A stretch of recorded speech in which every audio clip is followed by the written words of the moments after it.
দুপুরে যখন মাঝে মাঝে ভাত খেতে মন চায় না তখন এইভাবে আমরা ঝাল ভেঙে নিয়ে ভাত খাই। ঝাল ভেঙে নিয়ে আর একটুখানি তেল নিলে হয়ে যায়, ভালো লাগে।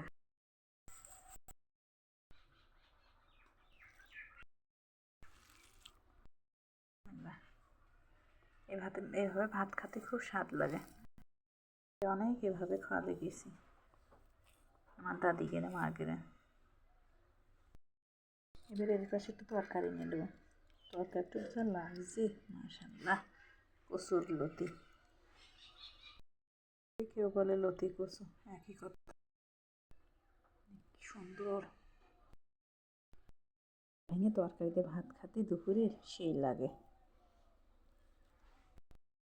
পুকুরের মাছ, এই যে কচুর লতি উঠায় নিয়ে আসে, আমাদের ভুইতে হয়েছিল বুনো কচুর লতি।